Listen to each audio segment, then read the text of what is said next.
Olá, meu amigo, olá, minha amiga, sejam bem-vindos para mais um estudo da Bíblia. Utilizamos este guia aqui para estudar Filipenses e Colossenses. Por enquanto, estamos no livro de Filipenses e vamos estudar hoje o capítulo 3. Colossenses ficará para o futuro. Nós já fizemos um pequeno resumo na semana passada sobre a história da doutrina da justificação. Apresentamos o modelo católico romano, depois a reação da reforma protestante, a teologia reformada.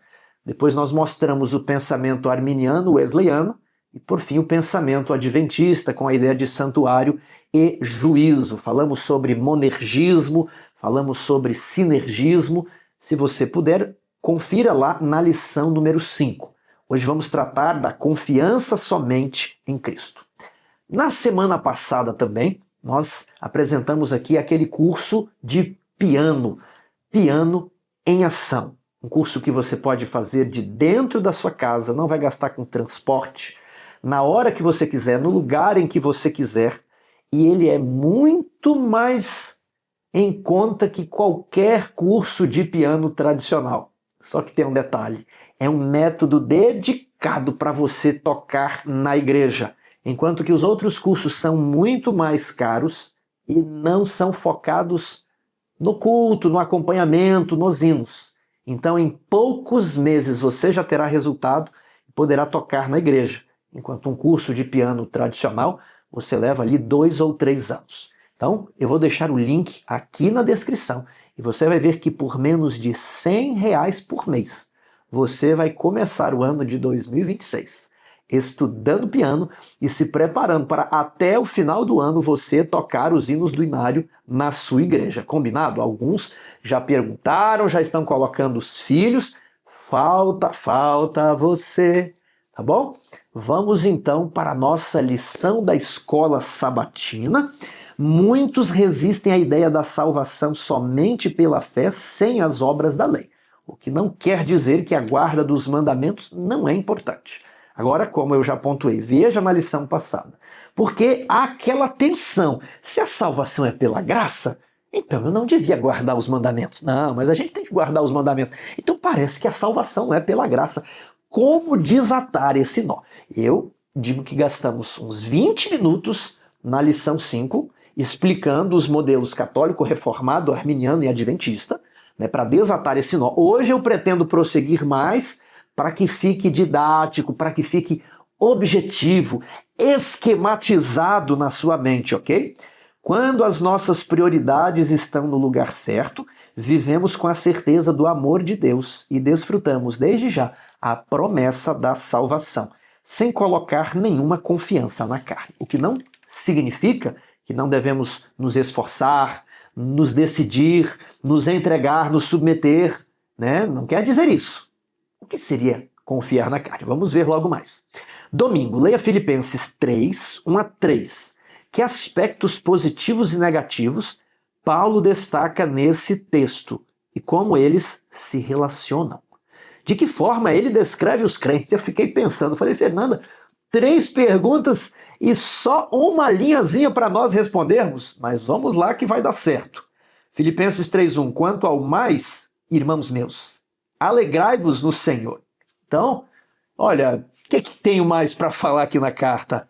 Já falei para ter o mesmo sentimento de Cristo, já exortei quanto à unidade, já falei para serem irrepreensíveis e distintos do mundo, já falei que vou enviar a Timóteo, vou enviar a Epafrodito. Bem, quanto ao mais, alegria, né? Alegria, alegrai-vos, né? O que mais eu posso falar aqui? Bem, a mim não me desgosta e é segurança para vós que eu escreva as mesmas coisas. É preciso repetir. O ancião de igreja, o pastor, o instrutor bíblico sabe que não pegamos às vezes de primeira.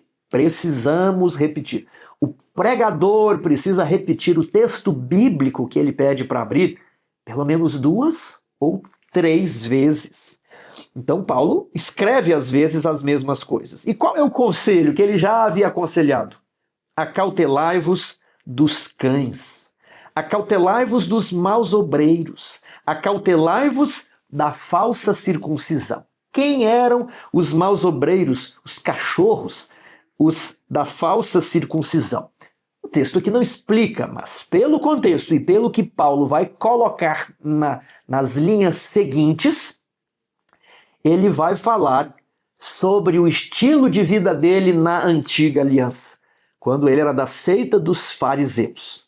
Então, havia judeus que se batizaram, que se tornaram cristãos, mas de alguma forma estavam apegados ao sistema da antiga aliança. E eles insistiam em circuncidar os gentios, quando o Concílio de Jerusalém já havia dito que não era mais preciso. E quando lemos Gálatas, temos a impressão que eles também insistiam que era para observar as festas, né? A Páscoa, as primícias, os chamados rudimentos do mundo, essas festas. Quando lemos Colossenses, ali vai falar: ninguém pois o julgue por dias de festas, lua novas e sábados, uma referência ao sacrifício. Vamos estudar quando chegar lá, vamos com calma. Mas a ideia aqui é que eles estavam trazendo o aspecto cerimonial da antiga aliança e querendo insistir que isso deveria ser praticado. E é justamente daí, desse cerimonial, dessa ideia que o ritual é necessário para a salvação, é daí que nasce a ideia dos sacramentos no catolicismo também. Antes era a circuncisão, aí colocaram o batismo para a criança, né? Aí era o sacrifício do cordeiro, e falaram: não, temos que colocar aqui a penitência, que é o sacrifício do indivíduo. Então, Paulo está falando que esse sistema havia passado. Temos aqui no canal um curso da teologia das alianças. Eu falo tanto dele porque, primeiramente, é a minha paixão. Depois, é um dos temas principais da Bíblia. E por último, é a chave para você destravar o Novo Testamento. Sem uma perspectiva de duas alianças, de dois sistemas diferentes, nós vamos ficar aqui nos contorcendo em Filipenses 3. Nós vamos chegar lá em Efésios 2. Aboliu na sua carne a lei dos mandamentos. Aí nós vamos dar aquela contorcida. 2 Coríntios 3, quando fala a letra mata, mas o Espírito justifica, vivifica. Aí nós temos Hebreus. Então, toda a temática de Paulo em Gálatas e no Novo Testamento é uma tensão entre dois sistemas: a fé e as obras da lei de Moisés. Cuidado com isso. Obras da lei de Moisés. Agora a lei de Moisés tinha passado. E Paulo fala em Gálatas 6:2 que agora eles deviam guardar a lei de Cristo. Moisés tinha sido mediador da antiga aliança, lei de Moisés. Agora, Jesus é o mediador da nova aliança, lei de Cristo. A lei de Moisés era escrita, a lei de Jesus, ela não é escrita, ela é escrita no coração, né? Ela é infinita, ao passo que a lei de Moisés era limitada. Era tanto que o papel dava. Você lê o Pentateuco, você lê a lei de Moisés. Mas Salmo 119 diz que toda perfeição tem seu limite, mas o teu mandamento da nova aliança é ilimitado. Ele abarca todas as situações. Então eu dei várias situações. Estamos estudando Paulo. Se você não entender as duas alianças, isso muda. Isso é o epicentro do conflito sobre Paulo, do conflito da salvação, justificação, da doutrina do santuário, da doutrina do juízo investigativo, das duas dispensações. O sábado entra aqui no meio. As duas alianças, elas são a chave para você destravar o sistema teológico que está em conflito, né? Aquela disputa sobre justificação e os sistemas teológicos divergentes. As duas alianças destravam e organizam todo o quadro de maneira a tornar o assunto da soteriologia, da justificação, do juízo, um conhecimento objetivo, né? Simples, sem eu ter que ficar contando histórias, sabe? A coisa vai ficar esquematizada na sua cabeça. Mas eu estava aqui, vamos lá, vamos prosseguir. Então assista a nossa série sobre as alianças.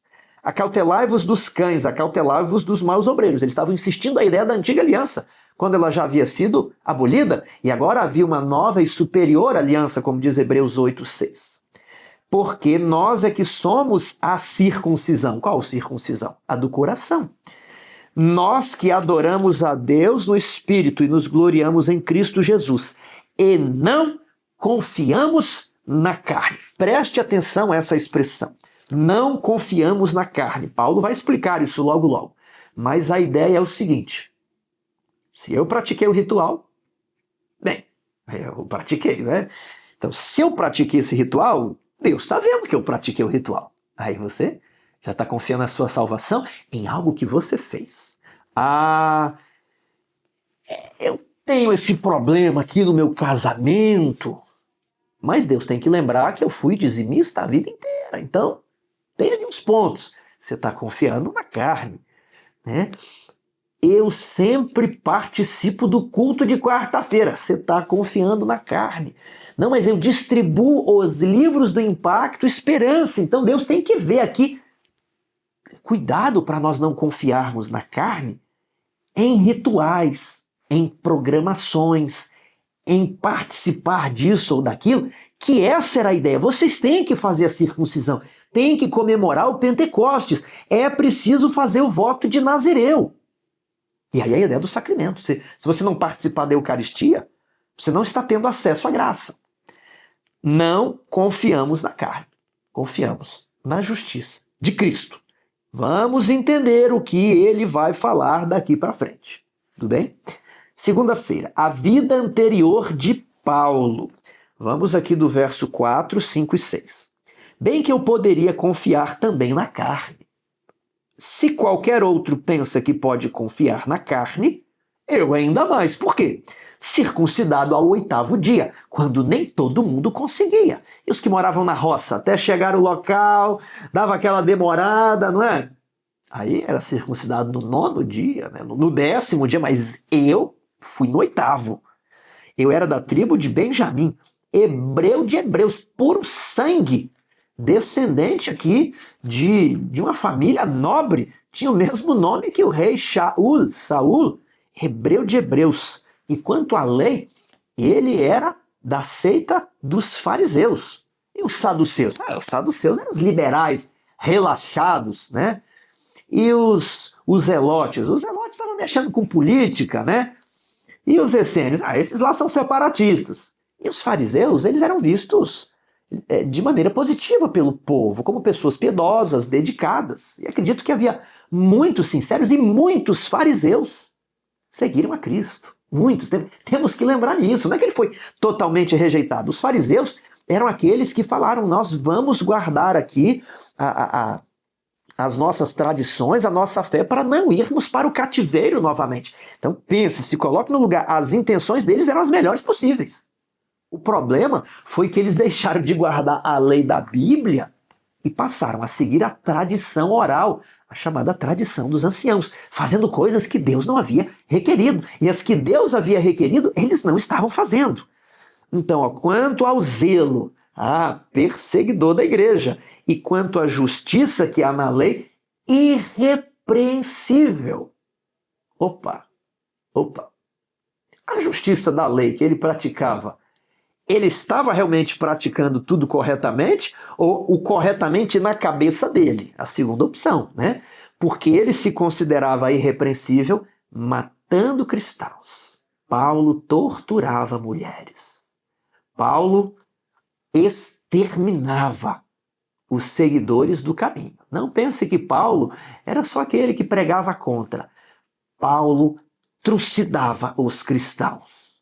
E ele achava que era isso que a lei mandava. Então, aqui em Filipenses, você tem a palavra irrepreensível aparecendo no capítulo 1.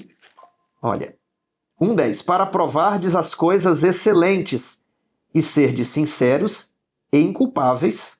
Não, aqui não está irrepreensíveis, né? Aqui está...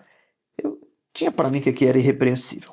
Mas tudo bem, tem o inculpável. Aqui, quando você chega em Filipenses 2, verso 15, para que vos torneis irrepreensíveis e sinceros, filhos de Deus inculpáveis. Como? Fazendo tudo sem murmuração nem contendas. Então, há uma obra a ser feita e você pode fazer tudo de maneira a ser irrepreensível. Vamos estudar isso com calma. O problema é que Paulo, no judaísmo, se considerava irrepreensível, mas era na cabeça dele. Ele não estava sendo irrepreensível à luz das Escrituras, mas na cabeça dele ele estava sendo irrepreensível. Daqui a pouco nós vamos ver que tipo de justiça ele estava praticando. Então, eu nem respondi a pergunta 1 com vocês. Vamos lá. Que aspectos positivos e negativos Paulo destaca na pergunta 1? Alegrem-se no Senhor, cuidado com certas pessoas, que eram os mestres judaizantes. Não confie na sua carne. E agora, na pergunta 2, Paulo, eu confiava na minha carne. Quanto à justiça da lei, eu era irrepreensível. Né? Nós vimos que Zacarias e Isabel eram irrepreensíveis. Mas Paulo, ele que estava dizendo que ele era. Deus não disse que ele era irrepreensível. Tudo bem? Há uma declaração aqui da lição que me pareceu ambígua. Vamos falar aqui um pouquinho dela, né? Olha, é comum que os cristãos, ao se converterem, pensem em sua vida em termos de antes e depois de aceitar a Jesus Cristo. É o que Paulo está fazendo aqui. No entanto, seja certo ou errado, às vezes nos referimos àqueles que não são cristãos como pessoas boas, né? Olha, tem um sujeito, ele não acredita em Deus não, mas ele é uma pessoa boa, né? E para os padrões do mundo, isso até que é assim mesmo. Porém, comparado aos padrões de Deus, não é assim. Só que essa última frase da lição é ambígua e ficou ambíguo, me pareceu ambíguo, né? Eu gostaria de comentar com vocês. Ninguém é bom, nem mesmo os cristãos. Então, dependendo da perspectiva que você olhar isso aqui, você vai tirar conclusões diferentes. Então, o ser humano, ele nasce, ele não é bom, ele é inclinado ao mal, ok? Então, na perspectiva humana, nenhum ser humano pode fazer nada bom, ok? Tudo que ele faz, ele é inclinado a violar a lei de Deus. Porém, todavia, entretanto, quando Deus habita no coração do crente, aí ele vai se tornar bom. Não porque ele seja bom, mas porque Cristo o tornou numa nova pessoa. Então eu preciso fazer essa comparação do antes e depois, porque naturalmente nós não somos bons. Agora, quando eu vou para Mateus 25, lá eu tenho 3 parábolas. Aí eu tenho as virgens prudentes, né? Eram prudentes de natureza? Não, natureza todos são maus, né? Mas elas estavam ali com o Espírito Santo. Depois eu tenho a parábola dos talentos, eu tenho ali o servo bom e fiel. Entra no gozo do teu Senhor. E por último, na última palavra, eu tenho o justo. Então, quem é esse justo? É o que pratica a justiça, fiado nos méritos de Cristo. Né? Ele desempenha a salvação dele, mas quem opera o querer e efetuar é Jesus. Então, eu só estou querendo esclarecer aqui essa ambiguidade. Tem 2 maneiras de olhar essa declaração. Já comentamos aqui o tema das alianças. Paulo estava fiado na antiga aliança e Paulo, ele não compreendia a novidade que Cristo veio trazer. E a antiga aliança não permite perdoar os pecados. Ali são sacrifícios de bodes e carneiros. Assista, por favor, a nossa série para você não achar que eu estou falando algo muito diferente, né? Você vai ver tudo lá. E qual era o problema de Paulo? Paulo tinha pecado. Então, não importava o quanto Paulo obedecesse à antiga aliança, e ó que ele nem obedecia, né? Mas mesmo que ele obedecesse, ele estava perdido, não tinha como. E como que ele confiava na carne?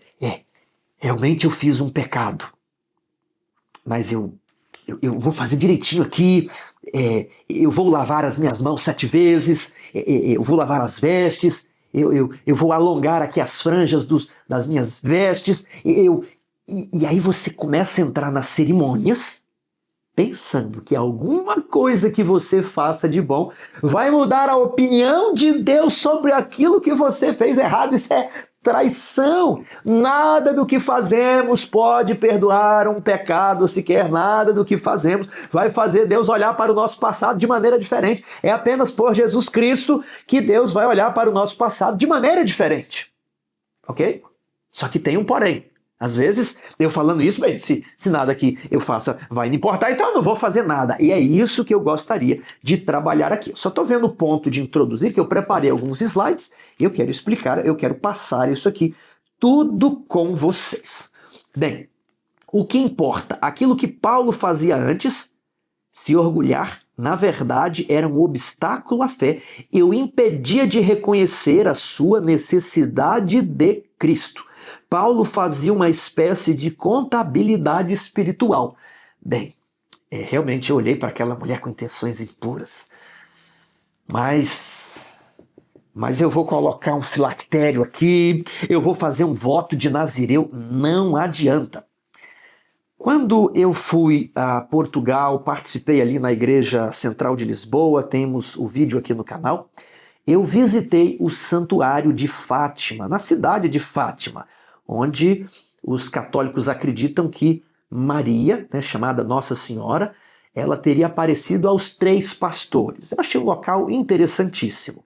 E havia um local onde, se eu não me engano, é o túmulo, aliás, eu acho que é um local onde Maria teria aparecido, e ali algumas pessoas, elas andam de joelhos em volta de uma cripta, em volta ali de uma construção de alvenaria.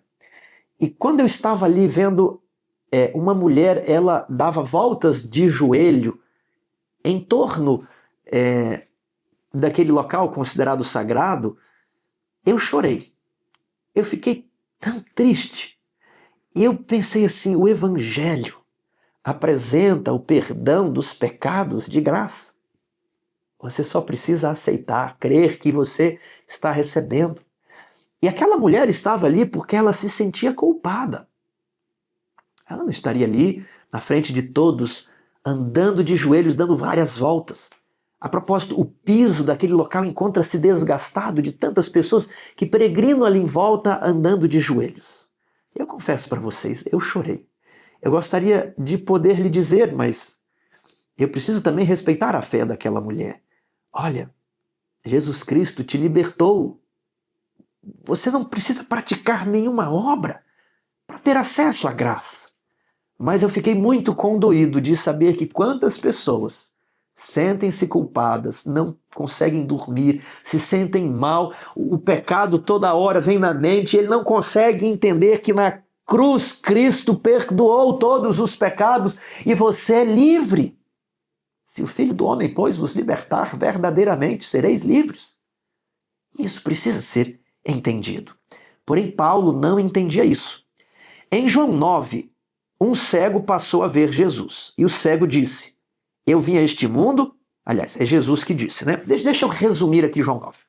João 9 começa assim, caminhando Jesus, viu um cego de nascença. E os seus discípulos perguntaram, mestre, quem pecou? Este ou os seus pais, para que nascesse cego?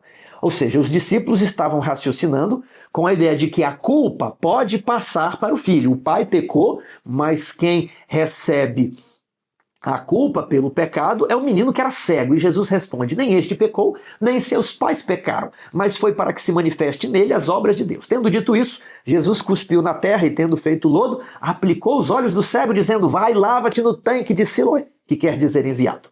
Ele foi, lavou-se e voltou vendo. Então vou resumir, vamos pular para o final.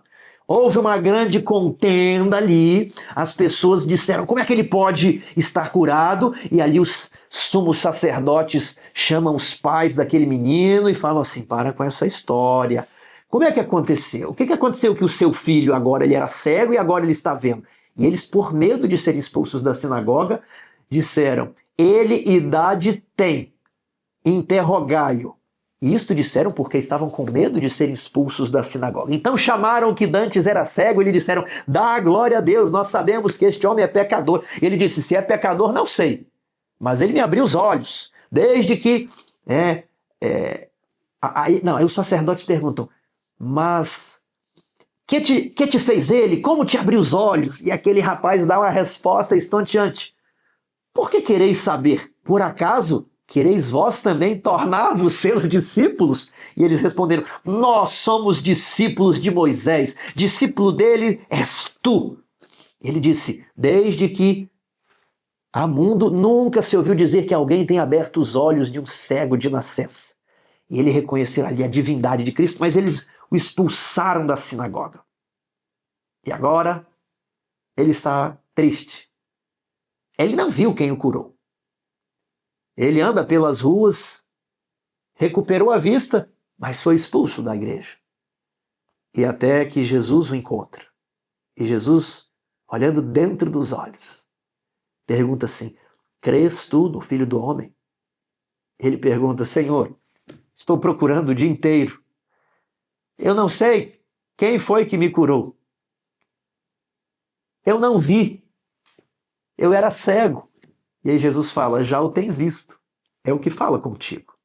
Ele, prostrando-se, o adorou.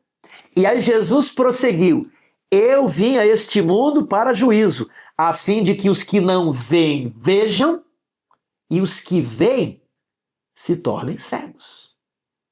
E aí vem a pergunta dos fariseus: acaso nós também somos cegos?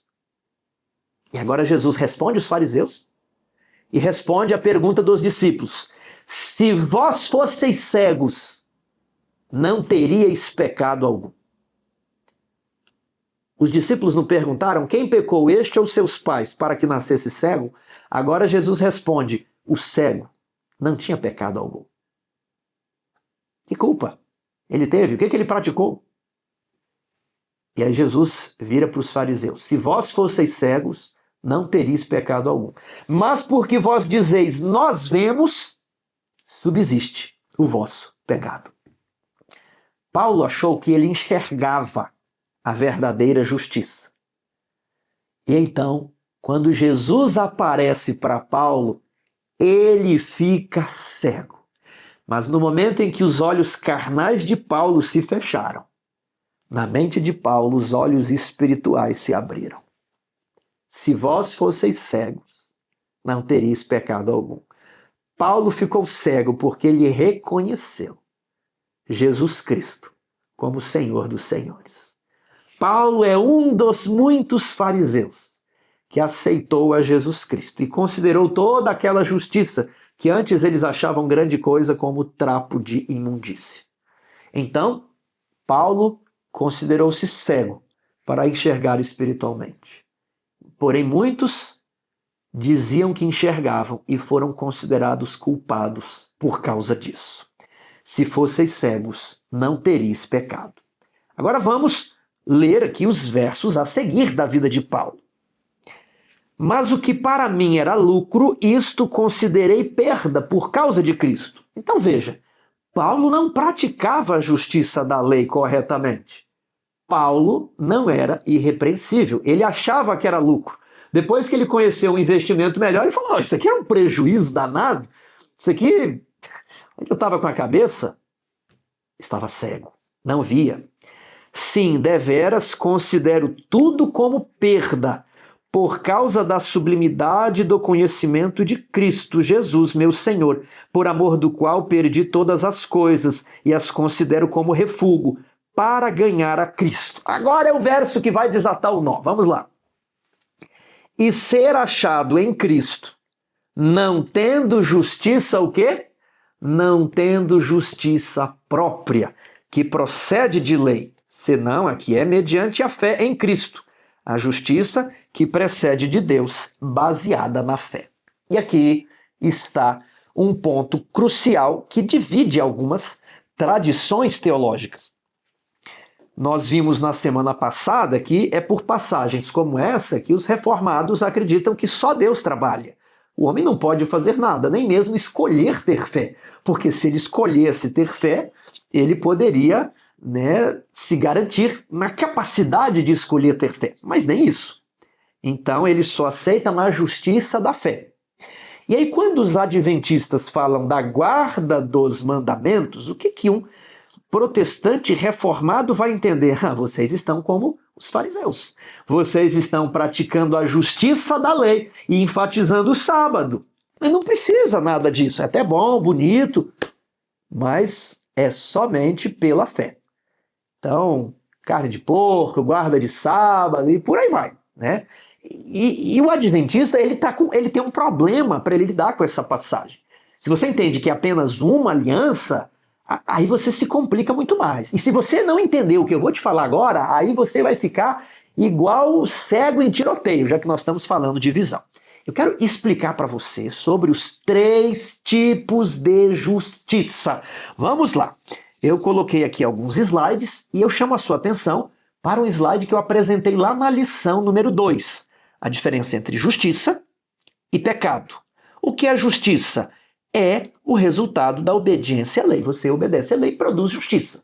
Você transgride a lei e produz pecado, ok? Esse é o básico que estudamos lá. Hoje vamos avançar e nós vamos entender melhor o que é essa justiça, porque parece que a justiça da fé não é obediência à lei. Como é que justiça pode ser obediência à lei? Vamos entender de maneira esquematizada, sistematizada, objetiva, ok? Próximo slide. Os 3 tipos de justiça. Eu coloquei ali Deuteronômio 6:25, é a nossa base bíblica para dizer que justiça é o resultado da obediência à lei. É obediência com amor, viu? Não é obediência mais ou menos, não. Obediência com amor. E aqui ao lado, em Mensagens Escolhidas, volume 1, página 367, justiça é obediência à lei. Então temos aqui que justiça é obediência à lei. Só que existem 3 tipos de justiça. Eu quero começar com a do meio. E eu quero abrir a Bíblia em Romanos 10, porque Romanos 10 vai falar dos 3 tipos de justiça. É assim, tá no texto. Eu gosto do argumento que está no texto. Então vamos lá. Romanos 10, 3. Porquanto, desconhecendo a justiça de Deus e procurando estabelecer a sua própria. Então temos aqui a justiça própria, que é diferente da justiça de Deus. Vamos aqui para o verso 4. Porque o fim da lei é Cristo para a justiça de todo aquele que crê. Ora, Moisés escreveu que o homem que praticar a justiça decorrente da lei viverá por ela. Então temos aqui a justiça decorrente da lei, que é diferente da justiça própria. Como você pode ver na tabela, em azul, justiça da lei, em vermelho, a justiça própria. E agora, no verso 6, mas a justiça decorrente da fé diz, verso 9, se com tua boca confessares a Jesus, serás salvo. Então, em um capítulo, nós temos os 3 tipos de justiça. Isso aqui eu não imaginei, não é um raciocínio filosófico de um teólogo holandês. Isso aqui não é um... Eu estou trabalhando com o texto, eu estou aqui na microhermenêutica e formando o sistema a partir da nomenclatura do texto. Vimos aqui então, justiça da fé, justiça da lei, justiça própria. Qual que é o problema aqui? O que embaraça? É a confusão da justiça da lei com a justiça própria. Muitas pessoas pensam que a obediência a Deus é um trapo de imundícia. Elas estão misturando a justiça da lei com a justiça própria. Quer ver só? Onde é que fala de trapos de imundícia? Não é em Isaías 64, verso 5? Então vamos lá. Ó, você tem que aprender isso aqui para você manejar bem a arma. Isso aqui vai ser um divisor de águas na sua vida. Nós estamos trabalhando não como uma teologia imposta ao texto, mas estamos extraindo a nomenclatura que os autores bíblicos utilizavam. Então, vamos para Isaías 64, verso 5. Saís ao encontro daquele que com alegria pratica a justiça. Quem? Deus. Deus vai ao encontro daquele que com alegria pratica a justiça. Qual justiça? Justiça da lei. Olha só, daqueles que se lembram de ti nos teus caminhos. Deus sai ao encontro deste, mas Deus está irado. Irado com quem? Iraste porque pecamos. Por muito tempo temos pecado e havemos de ser salvo. Aí Deus está irado com quem peca, mas vai ao encontro de quem pratica a justiça. Verso 6. Todos nós somos como o imundo, e todas as nossas justiças, trapos de imundícia. Então vamos para a nossa tabela. Deus vai ao encontro de quem pratica a justiça da lei. Início de Isaías 64, 5. Mas as nossas justiças, Isaías 64, 6, a justiça própria, é um trapo de imundícia, é pecado. A justiça própria é um pecado, é uma desobediência escancarada à lei. É o que Paulo fala lá. Não tendo justiça própria. Ele considerava lucro, depois ele viu que era tudo desobediência. Matar cristão, ele achava que era obediência. Aí ele percebeu que é desobediência matar os outros. Qual que é o problema de Paulo? Vamos em Mateus 23, verso 3. Qual era a seita de Paulo mesmo? Ele era fariseu, não é? Mateus 23. Vamos lá, do verso 1. Então falou Jesus às multidões e aos seus discípulos. Na cadeira de Moisés se assentaram os escribas e os fariseus. Olha ali os fariseus. Paulo era fariseu. Fazei e guardai, pois, tudo quanto os fariseus vos disserem. Eles eram um povo admirado, zelosos. Eles ensinam até, sejam piedosos como os fariseus. Porém, não os imiteis nas suas obras, porque dizem e não fazem. O problema dos fariseus não era a obediência. Muita gente pensa que a obediência é ruim, porque os fariseus eram obedientes e era justiça própria. Não! A justiça própria dos fariseus consistia em que eles diziam, mas não faziam. Olha, estou devolvendo o dízimo, e aí a moedinha cai. E aí não era 10%, era 5%. Você está entendendo aqui o esquema? Agora, Lucas 18 fala do homem que se considerava justo e orava para Deus assim. Quem que ele era? Um fariseu. Paulo era assim, cheio de justiça própria. Filipenses, ele confessa no capítulo 3, verso 9. Agora considerei tudo como perda por amor a Cristo, não tendo justiça própria. Tiago, se a justiça própria é um pecado, é fazer tudo errado, o que é a tal justiça da lei? Vamos aqui em Romanos 2,13, que eu trabalho com a palavra. A palavra tem que aparecer no texto. Às vezes tem gente que lê e não tem a palavra, ele fala que está ali. Igual a situação do domingo, né? Situação do batismo infantil. Eles lêem aquele texto, né, do carcereiro. Ele e toda a sua casa, como é que é? Foi ou fora? Enfim, foram batizados. Aí as pessoas, bem, se toda a casa do carcereiro foi batizada, então as crianças que estavam ali foram batizadas. Não apareceu no texto. Então não vale, tem que aparecer no texto. Agora veja aqui, Romanos 2,13. Porque os simples ouvidores da lei não são justos diante de Deus, mas os que praticam a lei hão de ser justificados. Os que praticam a lei hão de ser justificados. Puxa vida, né? Agora, então só praticar a lei, beleza. O problema é que o ser humano não consegue praticar a lei. É isso que, né, talvez não contaram. Se você praticar toda a lei desde que você nasceu, cresceu até morrer sem nunca ter cometido um pecado, nem por pensamento, aí ok, você está ok. Mas ninguém conseguiu fazer isso. Só Jesus Cristo. Então ninguém tem a justiça da lei. Se você praticar a justiça da lei, você vai viver. Depois você vai conferir os textos ali, eu não vou ler todos os textos. O problema é que ninguém nunca praticou a justiça da lei a vida inteira. Com exceção de uma pessoa. Jesus Cristo. Jesus Cristo praticou a justiça da lei o tempo inteiro, sempre. É por isso que Jesus Cristo ele é justificado pela lei. Né? 1 Timóteo 3,16 diz que Jesus foi justificado. Né? Eu fiz essa pergunta para alguns, eles falavam, não, Jesus foi justificado pela fé. Eu pergunto, Jesus teve fé em quem? Né? Jesus teve pecado para ser perdoado? Não. Então ele não precisa da justiça da fé. A justiça da fé é para quem pecou. Então o ser humano, se ele conseguisse praticar a justiça da lei, ok, mas ele não consegue, ele não tem capacidade de obedecer à lei.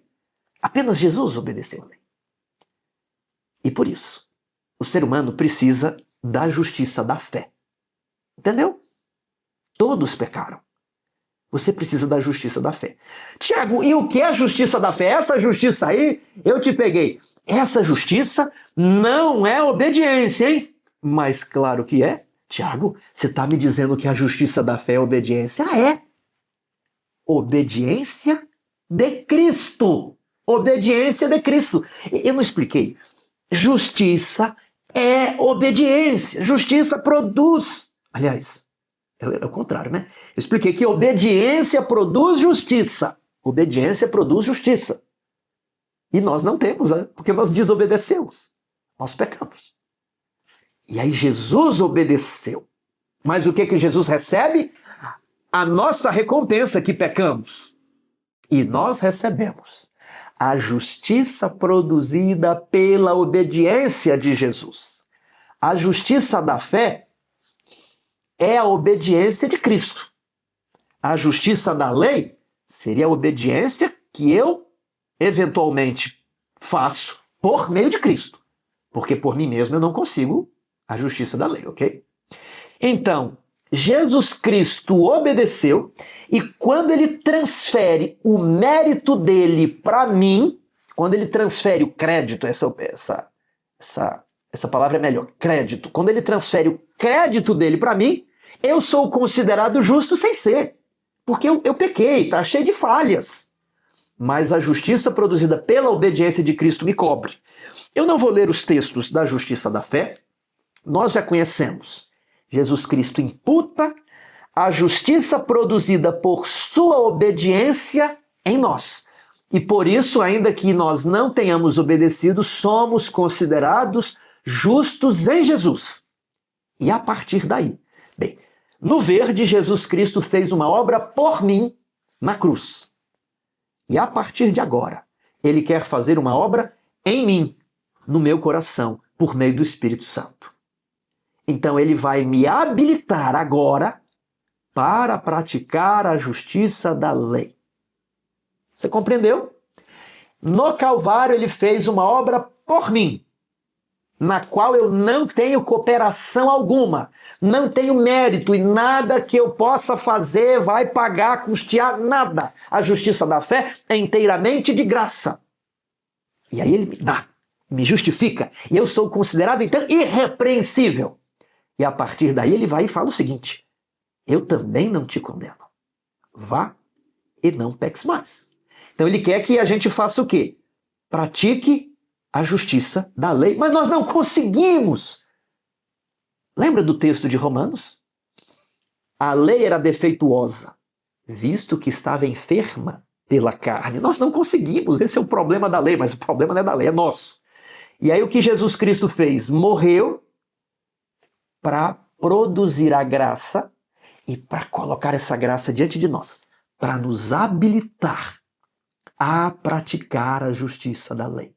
Não há mérito nenhum, nem na fé, nem nas obras, porque tudo pela graça, e pela graça nós não conseguiríamos. Anulado está todo o mérito do homem. A obediência não te gera mérito, é apenas a sua obrigação. Jesus Cristo te leva para a mesma posição de Adão antes da queda. Está aqui no paraíso, está tudo muito bom, você é irrepreensível, mas tem uma prova: não coma da árvore, você tem que obedecer, não coma do fruto.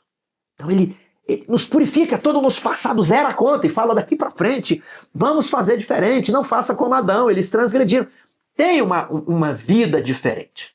Entendeu? Os 3 tipos de justiça.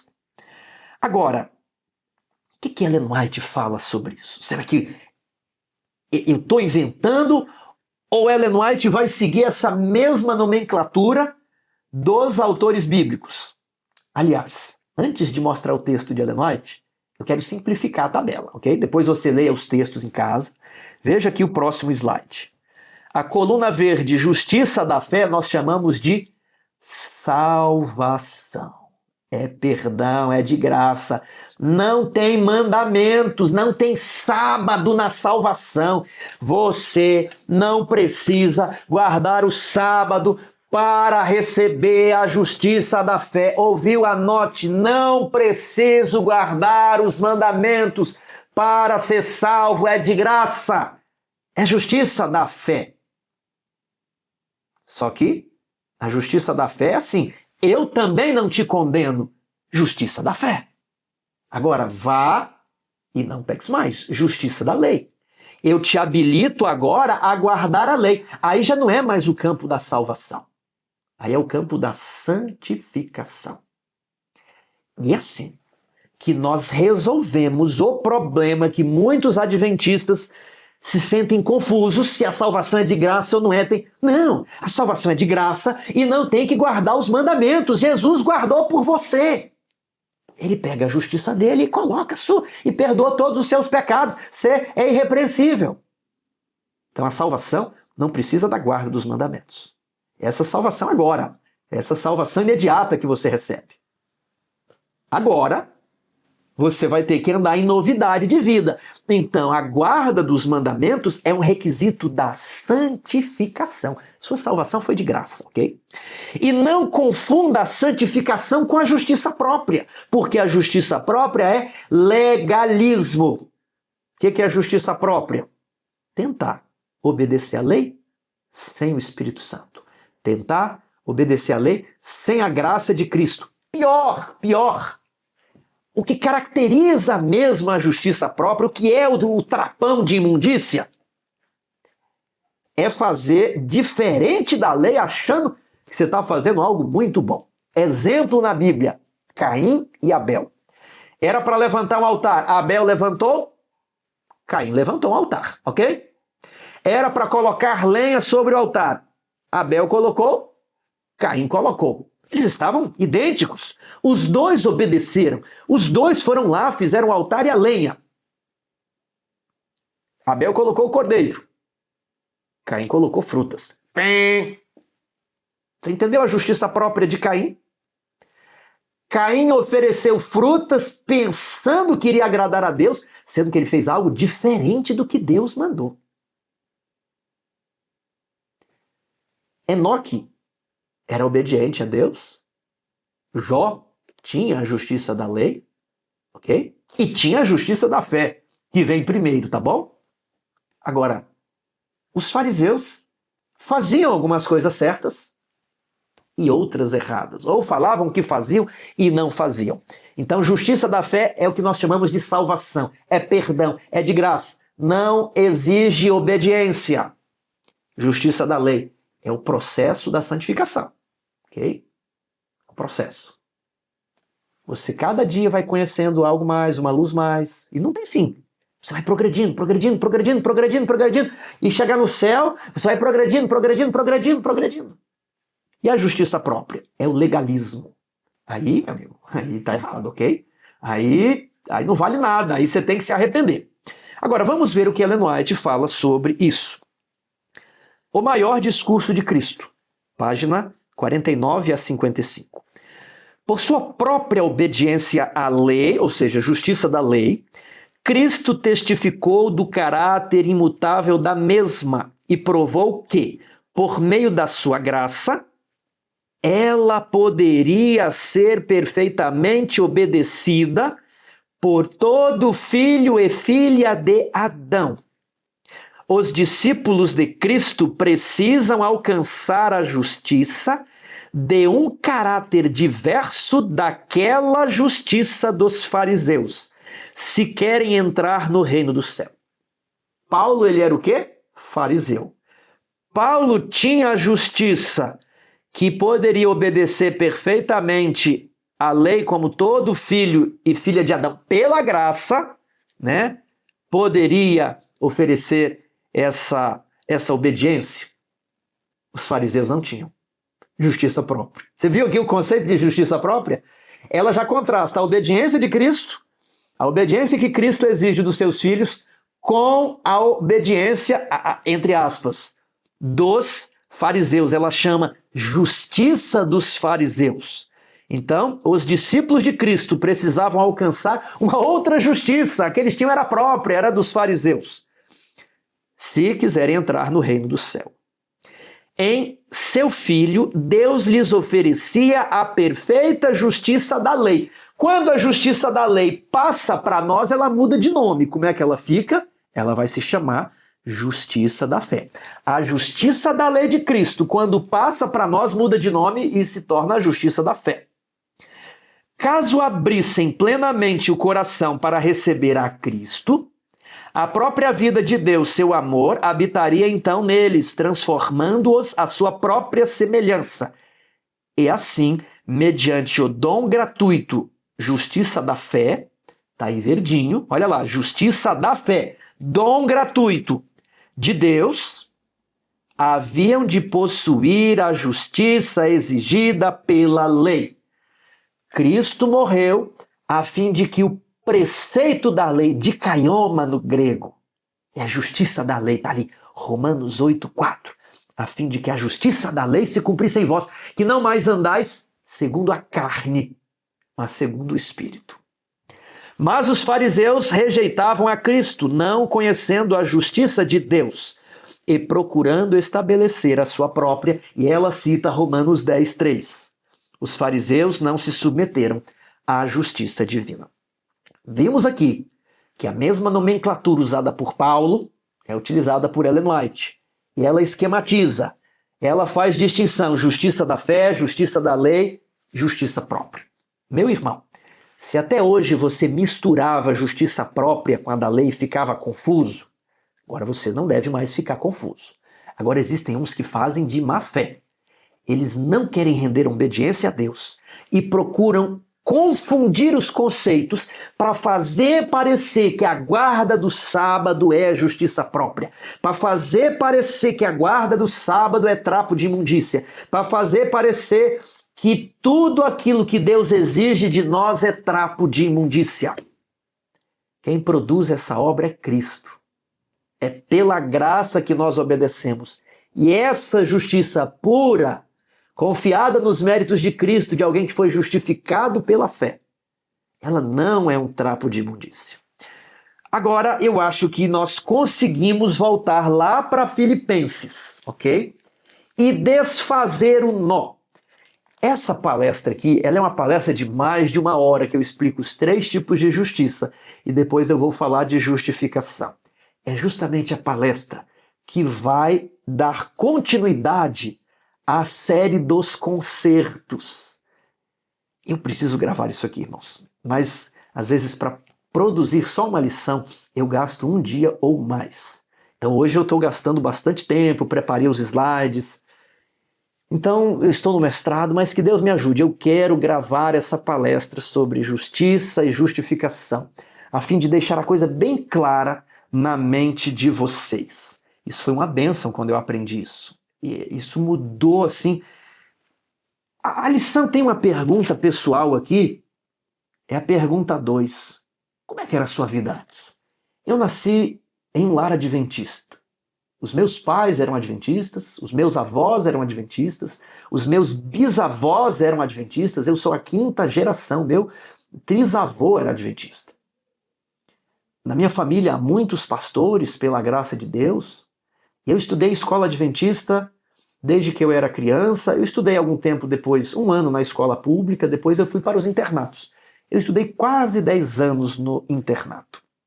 E o problema é que a gente começa a confiar na carne. Eu pensava, eu estou na igreja certa, faço parte do povo remanescente. Meus pais são líderes de igreja, estou salvo, né? E esse sentimento leva você a descuidar da piedade cristã. E eu fui muito influenciado. Quando eu falo assim, fui influenciado, eu vou mudar a palavra, eu fui muito exposto à televisão, a jogos de videogame, a filmes, séries, né? Antes que o pessoal hoje começasse a pensar em série, eu já assisti a série lá no início dos anos 2000, quando esse gênero estava começando a se popularizar aqui no Brasil. Isso vai tirando toda a alegria e disposição de você ler a Bíblia. Vai tirando a sua capacidade de raciocinar biblicamente. Mas eu pensava o quê? Estou salvo. Estou garantido. Simplesmente porque eu tenho uma placa de igreja, aí você começa a confiar na carne, sabendo que você está fazendo coisas erradas. Eu sabia. E depois, irmãos, eu violei vários outros mandamentos que eu nem gostaria de entrar em minúcias. Mas, resumindo, eu provei, como diz o filho pródigo, tudo que o mundo tem a dar. São os prazeres do mundo, como diz a música do Arautos do Rei. Então, quando era proibido aos teologandos do NASP ir ao cinema, eu fui ao cinema. Eu já ingeri bebida alcoólica, eu conheço tudo que existe no mundo. E o que me ajudou, irmãos, foi compreender o tema da justificação, o tema das alianças e o tema de que Deus exige de nós a santificação. Aquilo que vamos ler aqui, prossigo para o alvo. Eu não prosseguia para alvo nenhum. Eu confiava na carne. Em vez de hebreus, eu dizia, eu sou adventista de adventistas. Quanto à prática da igreja, irrepreensível, participo do grupo de louvor, toco piano, desbravadores, jovens, né? Estudei internato adventista, canto no coral, prego, passo lição, apresento carta missionária. Quanto à justiça própria, irrepreensível. Achando que essas coisas iriam me salvar. Eu estava confiando na carne, iriam perdoar meus pecados, sendo que conscientemente eu estava praticando coisas más. Então, quando eu compreendi que enquanto eu não abandonasse todo esse sistema de músicas mundanas, jogos, filmes, séries, a minha mente nunca estaria livre da escravidão. O que ele estava escravizando era o tempo inteiro, consome o seu dinheiro, consome o seu tempo, a sua energia, a sua atenção, sua disposição. E é por isso que os adolescentes não se interessam mais pela vida ativa. O pai fala, enxuga uma vasilha, o menino não quer enxugar a vasilha porque ele só pensa no joguinho, no celular. Era eu! Não estou falando do filho de vocês. Estou me descrevendo. E eu lembro que a minha mãe comprou a coleção Testemunhos para a Igreja. E eu já estava estudando o tema dos concertos, das alianças, da justificação. Eu comecei a ler Testemunhos para a Igreja. Foi nessa época que eu encontrei o irmão Anderson e eu agradeço pela boa companhia que ele foi para mim e me ajudou bastante. E graças a Deus estou aqui hoje passando essa lição para vocês. Eu odiava a lição da escola sabatina. Então eu estou contando o meu testemunho para dizer que eu nunca consegui progredir na vida cristã enquanto eu deixava ser consumido por todas essas coisas. E no sábado da igreja eu falava, não, eu não vou me deixar ser influenciado. Mas a gente é, tanto que a gente não quer largar de tão influenciado que a gente é. Então nós precisamos rompa, quebre as correntes. Quando Cristo veio a essa terra, as correntes se quebraram. Você é livre pela graça. Mas você precisa aceitar que Jesus tire essas correntes de você. Foi nessa época que eu conheci também a mensagem de saúde. Eu falei, eu quero deixar de comer carne, depois eu quero progredir. A reforma de saúde você vai progredindo e eu quero que você progrida. Leia a Bíblia, estude o assunto da justificação, leia os testemunhos para a igreja, leia o livro Grande Conflito. O meu livro preferido que eu li naquela época foi O Desejado de Todas as Nações. Eu já li ele umas 3 vezes, irmãos, e o meu sonho é ler e comentar com vocês. Bem, eu falei bastante, acho que nós aproveitamos todos os tópicos. Vamos terminar aqui com os últimos versos. Verso 12. Não que eu já tenha recebido ou tenha já obtido a perfeição. Paulo, então, ao contar a sua transformação, a sua vida, ele diz aqui, não que eu já o tenha recebido ou tenha obtido a perfeição de caráter, mas prossigo para conquistar aquilo para o que também fui conquistado por Cristo. Então prossiga pelo seu ideal e vá lutando, né? Prossiga, não desistir, avançar. Nunca iremos parar, nunca iremos dizer, já tenho luz suficiente. Irmãos, quanto a mim não julgo havê-lo alcançado, mas uma coisa faço, esquecendo-me das que para trás ficam e avançando para as que diante de mim estão, prossigo para o alvo, para o prêmio da soberana vocação de Deus em Cristo Jesus.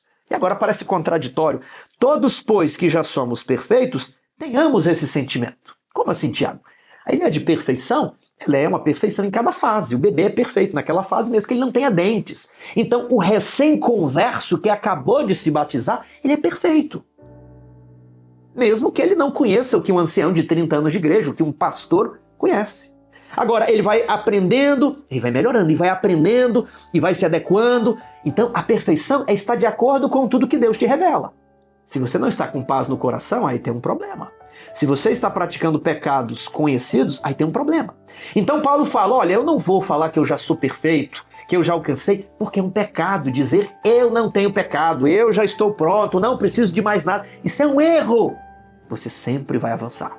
Então, Paulo fala, olha, caso alguém aqui, nós que somos perfeitos, talvez alguém já que alcançou, vamos ficar pensando nisso. O dia que você pensar nisso, você vai descer a escada abaixo. O dia que você pensar, tô bom, nossa, mas... É o dia que Davi fica no palácio e fala assim, eu sou muito bom mesmo. Batseba! E pronto, é isso que acontece. É quando ele fala, nossa, eu conquistei muita coisa. Jobe, manda contar o povo. Praga. Toda vez que Pedro falou assim, eu ando em cima das águas. Ei, pessoal, eu sou bom. Senhor, salva-me. Lábios santificados jamais dirão, estou salvo, não tenho pecado, não tenho defeito, sou irrepreensível. Lábios santificados jamais pronunciarão isso. Por isso Paulo falou, prossigo rumo ao alvo. Prossigo ao prêmio da soberana vocação, né? Agora, nós que somos perfeitos, vamos fazer o quê? Vamos parar? Não, vamos ter esse mesmo sentimento. Continue progredindo. E se porventura alguém pensa de um modo diferente, Deus vai te esclarecer. Todavia, andemos de acordo com o que já alcançamos. Conheceu 3 mandamentos? Pratique os 3. Conheceu 10 mandamentos? Pratique os 10. Caiu? Peça perdão. Justiça da fé. Volte no processo de santificação. Nunca solte o capacete da salvação. Jesus Cristo já morreu. Ele vai te salvar. Caiu? Jesus Cristo vai te levantar. Continue. Nunca jogue a toalha. Nunca desista. Nunca ache que você foi longe demais. Nunca ache que o Pai não receberá de volta. Se um pai recebe um bebê nos braços que fez coisa errada em casa, nós somos os bebês de Deus. Ele nos ama. Ele vê graça nos nossos movimentos porque Ele nos ama, ainda que nós nos movamos de maneira tresloucada. Deus está nos educando para de bebês na fé crescermos até a estatura de Jesus Cristo. Deus, como diz aqui a parte de sexta-feira, quer revelar em sua vida e em seu caráter o que a graça de Deus tem feito por eles. Os filhos de Deus devem manifestar a sua glória. Meu querido irmão, prossiga, não desista. Você vai chegar. Só não vai chegar no final da linha quem desistir antes. Quem continuar tentando, Jesus Cristo vai levar até o fim. As pessoas que se perderam não são aquelas que aceitaram a luz, aquelas que foram para a luz, mesmo fracas, mesmo caídas. A condenação é essa, é que a luz veio ao mundo e os homens amaram mais as trevas do que a luz. Ninguém vai deixar de ir para o céu porque pecou. O que vai impedir a pessoa de ir para o céu é não querer abandonar o seu pecado, porque Jesus oferece o perdão a todos. Ele vai te levar até o fim. Não desista, continue, prossiga. Aqui está a paciência dos santos, os que guardam os mandamentos de Deus, justiça da lei, e têm a fé em Jesus, justiça da fé. Sê fiel até a morte e dar-te-ei a coroa da vida. Confiança apenas em Cristo, que morreu por nós e faz uma obra em nós. Confiança apenas, exclusivamente em Cristo. Que Deus o abençoe.